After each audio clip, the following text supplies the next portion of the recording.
Hello, hello, hello everyone. Welcome back to another video. Alright, let's check it out what we got for you right now. We have a car that you may say, oh, I know what it is. This is a Opel. No, this is a Vauxhall. Nope, nope, nope. It may look like one, but it's not one. What we got in front of us right now, it's a 143 scale, 1973 Chevrolet Chevette, and this is the Luxo model. Now, Chevrolet Chevette, let's get to the nitty gritty about this model. This model was basically the Chevrolet for Latin America. Um, as you probably know, in Latin America, after a while, they were not selling Opels. Since they was part of the GM, they were making it Chevrolets, copying the models, exact models, but they were making it as Chevrolets. And this is one of them. Basically, this is the one that this is actually the first year of the Chevrolet Chevette. Do not confuse it with the Chevrolet Chevette from North America, from the United States. It's the same name but different model. This is the Latin America. They call them the Latin American version. It was built in Brazil, and also it was also produced in Ecuador, in Colombia, and also in Chile. But it had a few assembly lines. It had assembly lines also in Uruguay and also in Venezuela, beyond the other countries that I mentioned before. They came as a three-door hatchback. They came as a two-door and as a four-door sedan, like the one that we're looking at, the two-door right now. They came as a three-door station wagon, and also came as a two-door coupe utility, coupe utility. They had different engines. They had a 1.0, 1.4, and a 1.6. And those were the four-cylinder engines. And it had also a diesel four-cylinder, 1.8. And most of them were manual. They were mostly a 4 and 5 speed. And also, it was only in the 1.6 there was an option for automatic.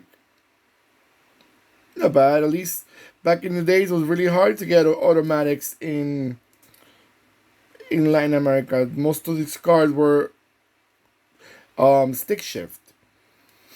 These cars were super popular in Latin America. Super popular. The same way Opel and Vauxhall that were very popular in Europe, the model. These cars were super popular in North America.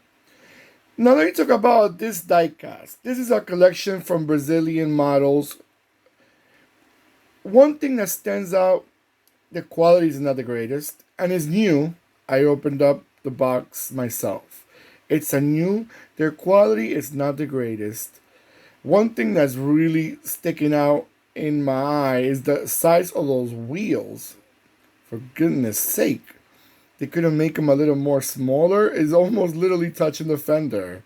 The wheels were too big on this little model right here. They needed to make them smaller.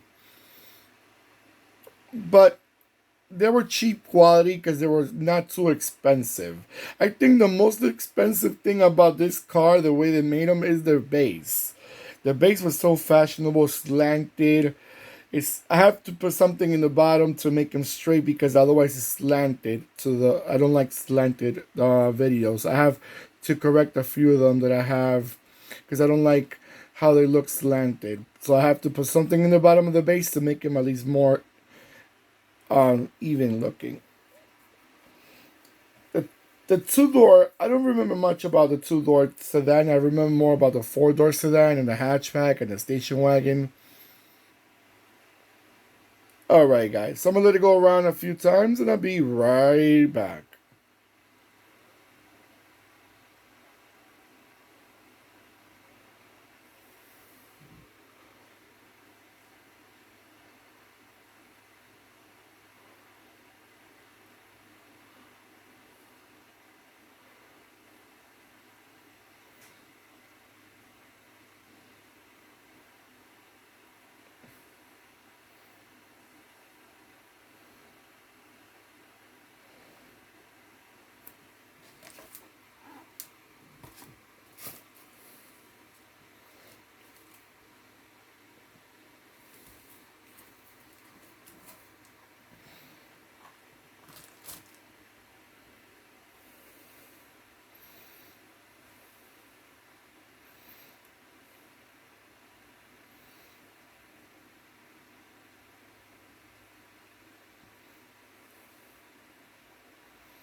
Alright, guys. You know, one thing I've noticed, and this is not the first car that I noticed from this collection that has the same issue. I don't know, obviously it's a cheap quality, but their windshield, like the windows are like scratched. And I don't know why they like that. They're new.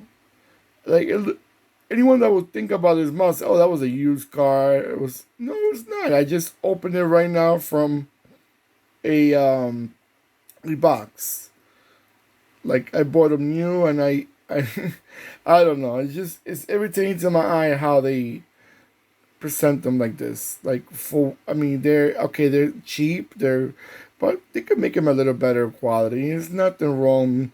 I mean, you're investing so much in this piano black base slanted with Chevrolet logo, but you presenting a car that it's not the best quality. It kind of like doesn't make sense. But that's just my opinion, guys. When I have to say something that doesn't look good, I'm gonna say it because it's a reality. All right, guys. Don't forget to give me a beautiful thumbs up in the video. I truly appreciate it. Don't forget to click and subscribe, and you know the bell next to the subscribe button will remind you when I'm posting more videos, so it does the homework for you. Comment below, guys. Do you remember these cars? Either in Latin America or if you remember them in Europe as an Opel or a Vauxhall. Were they reliable?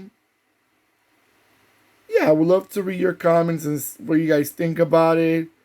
What scale you guys collect? Do you guys collect the 143 scale, the 132, the 124, 118? Or you in the smaller scales like the 164, the 187? Alright, guys, so take care of yourselves more than ever, and goodbye.